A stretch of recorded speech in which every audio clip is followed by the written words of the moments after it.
Hi, I'm Kendra Dahl, and this is our second conversation in a short series on how to keep your faith after high school.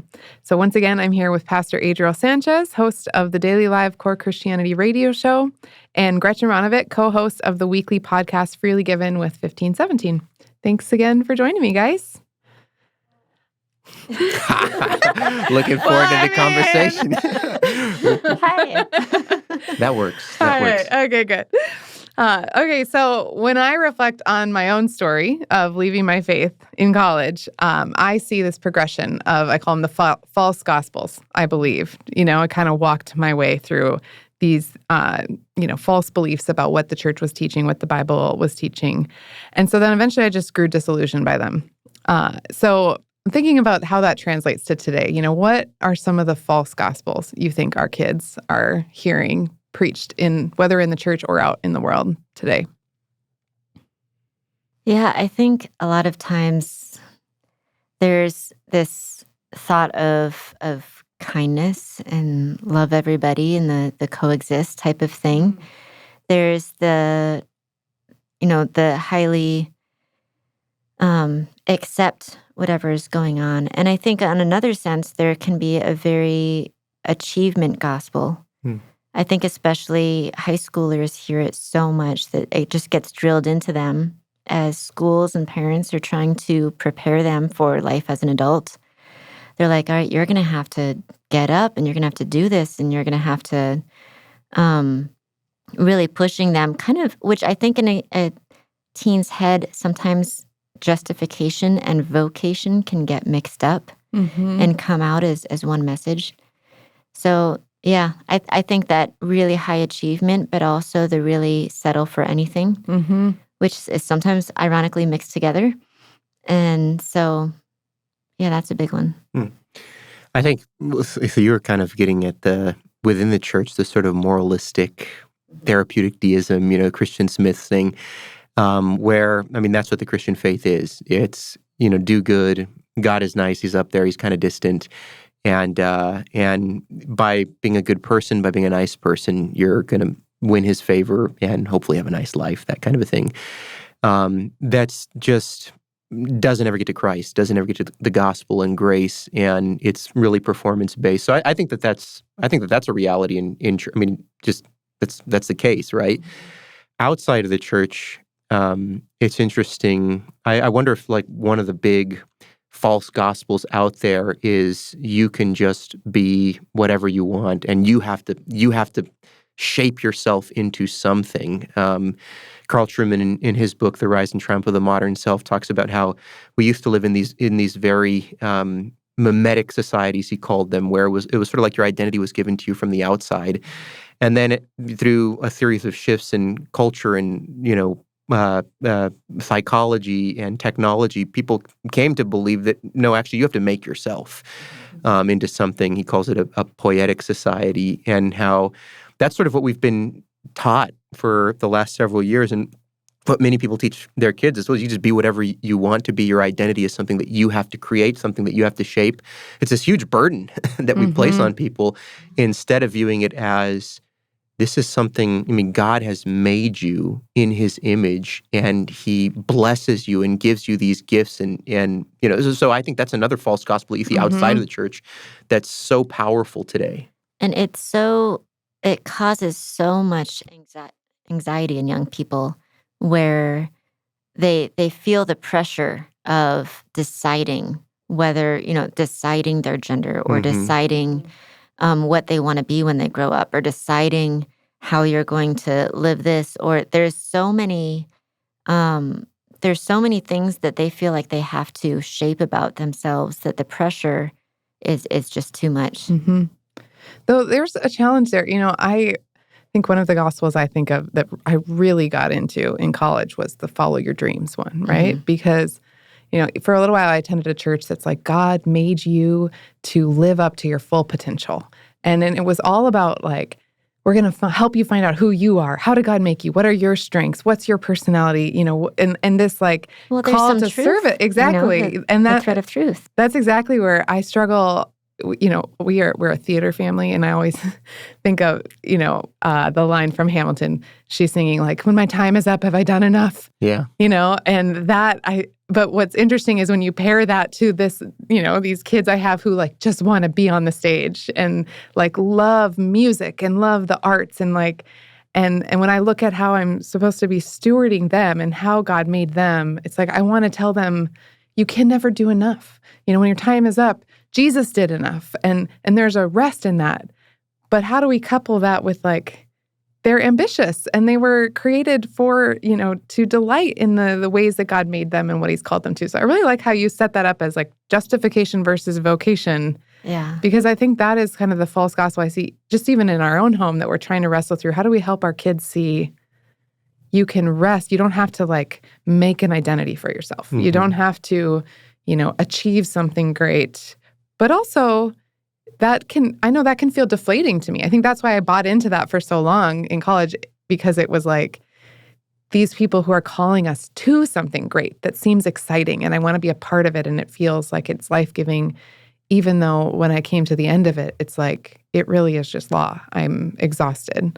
So I don't know. How do we hold that intention? How do we help our kids discern the true gospel, but address some of the true felt needs that some of these false gospels are speaking to? I think what's so devastating about, what you just get in the world apart from God is that you're trying to find that meaning in a world that's you're trying to create meaning for yourself. And where the burden is. It's like, how do I infuse whatever it is that I choose to do with ultimate meaning and have a sense of purpose? Whereas we're saying, here's the good news. You don't have to create the meaning. God Himself is the one who has infused everything with meaning. He's made you in His image, and He calls you to certain things. And within that, you've been gifted in certain ways by God, and part of growth is flourishing in those things and using the gifts that God has given to you for His glory. And that's, one of the beautiful things about the body of Christ, right, is we're all gifted in these unique ways for the edification of one another. But seeing it as something that God gives to you rather than something that you have to create, and then getting to live into that vocation or calling or whatever it is that God has gifted you with. Mm-hmm. That's how I see it. Yeah. Yeah, and young people have so much potential and energy, and they're oftentimes raring to go. They're trying to figure out what to do with all the gifts that they do have. Well, their And parents are at like, least they're, need a nap on the yes, couch because exactly. they've just sucked all the energy out, right? Exactly. And I think pointing them of what these gifts are for, these gifts are not for earning approval. These gifts are not so that Jesus loves you. These gifts are to serve and love your neighbors. And so how does this gift serve your neighbor? And those effort in vocation is a good thing. And so pointing that effort in the right direction with the right theology of, okay, our theology says that this is where our approval comes from God. It comes from Christ alone.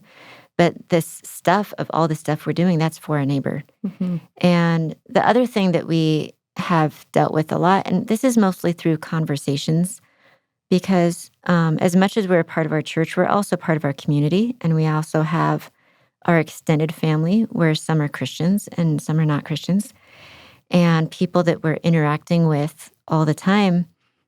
We talk about things a lot. I think the older they get, the more they need to talk. And it's always like at 10 or 11 o'clock at night and gets so late. And I think one thing that my older kids have thanked us for who have grown up, and all 6 of my kids are 6 different kids. Each one of them have different gifts and needs and questions.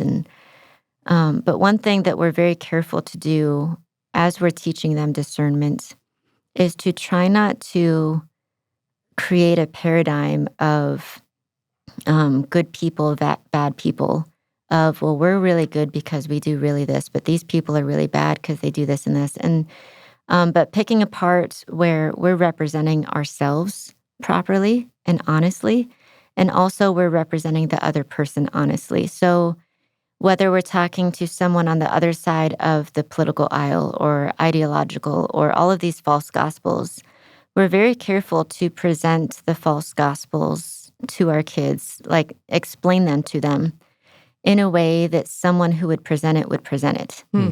Instead of like twisting it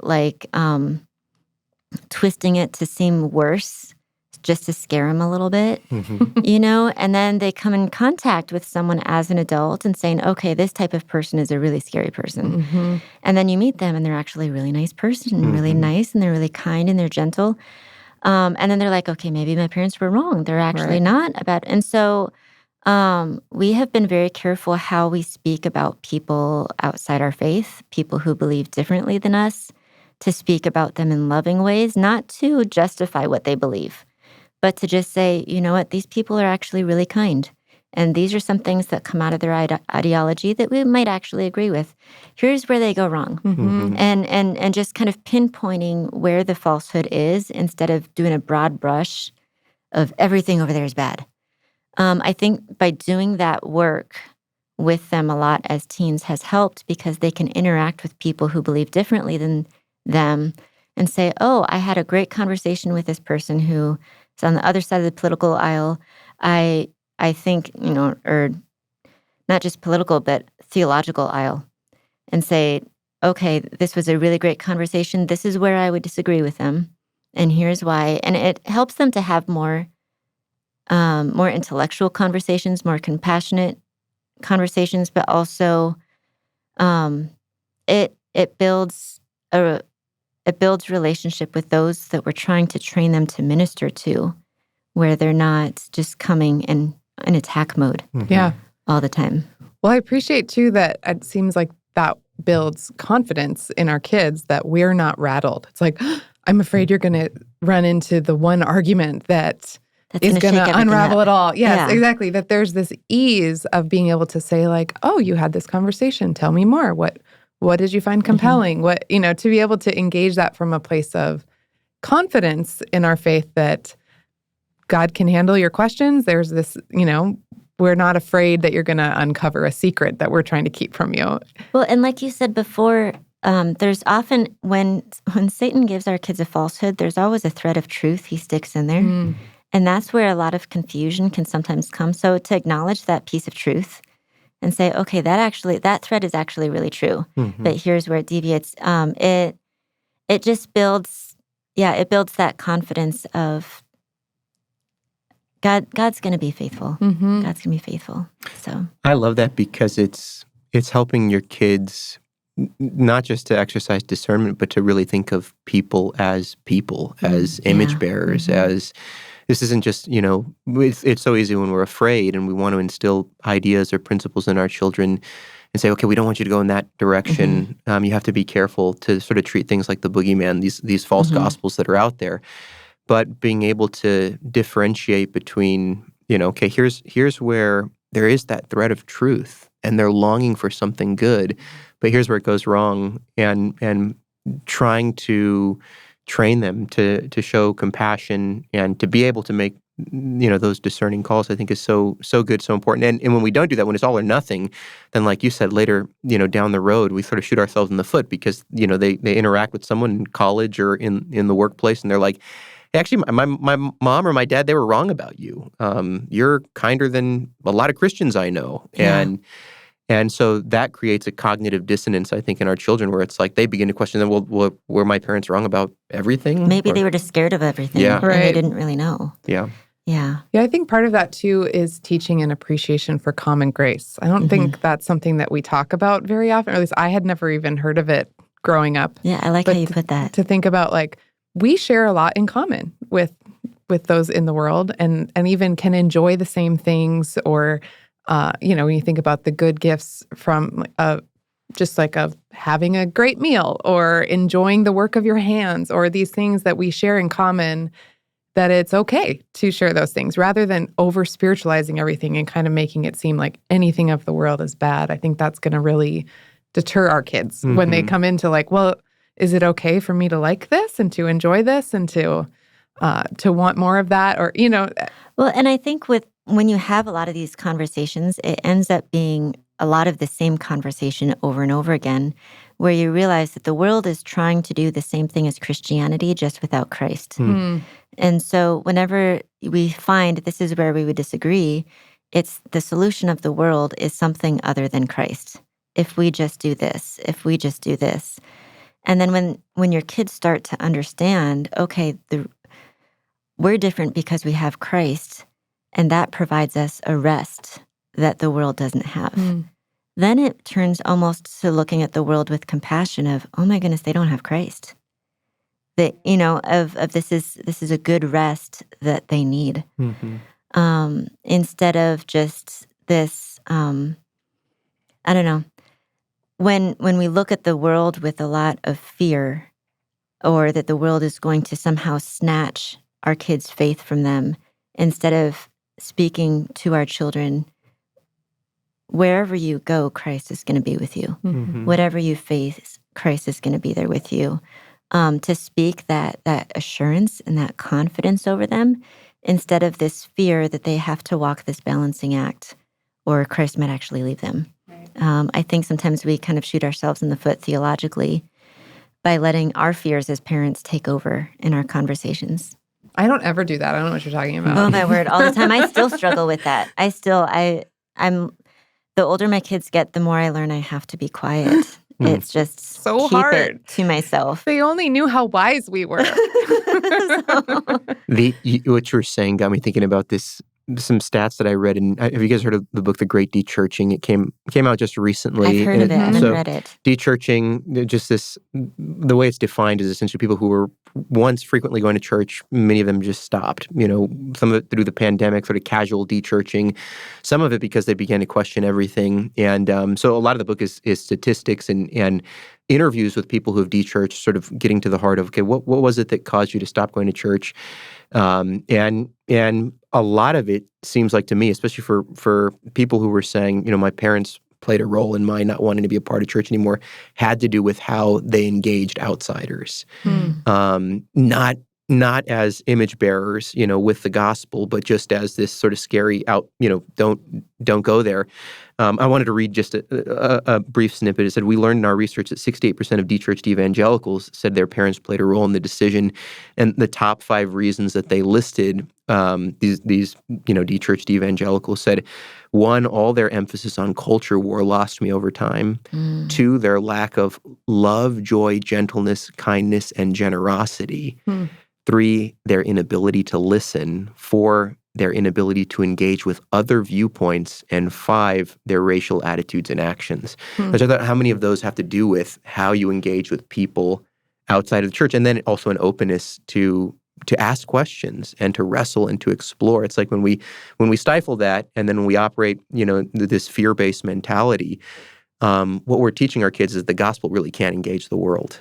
Yeah, right. And so there's a huge red flag there. Yeah. I mean, so it's interesting. I'm thinking, okay, so we want to engage outsiders well, and yet we talked last time too about the importance of the church, and there's this otherness to the church. So, how do you kind of fit those together? What is the role of the church then, as we're helping our kids, stay in the faith, engage these false gospels, but with that in mind? Well, ideally, your church is involved in the community. Like that would be the ideal. Whether We're or all not that doing it happens, together, yes. Whether or not that happens, I think kids pick up a lot how you speak of others when they're not there. I think some of the attitudes in church, we were just discussing this in my church in some discipleship conversations of some of the older people in church when they were speaking about the younger generation. Some of the younger people were that I have talked to, they had overheard, okay, the younger generation is just lazy. The younger generation, they don't know this, and they're entitled to this, and I think a lot of times how we speak of others outside the church, but also how we speak of each other within the church, can be really important. How we speak about older people, how we speak about younger generations. that we're building them up in the faith, and we're building them up in grace, and we're not. I think sometimes the hypercriticalness comes from a fear place that how we speak to one another within church can be very helpful. Yeah, absolutely. Well, Pastor Adriel, how would you say? Yeah, what's the role of the church? I'm just so convicted as I listen to the both of you guys talk. I'm like, man, I got to be more careful with the conversations I have in front of my kids. But it's just, part of it just gets at really living like a Christian, modeling for our kids.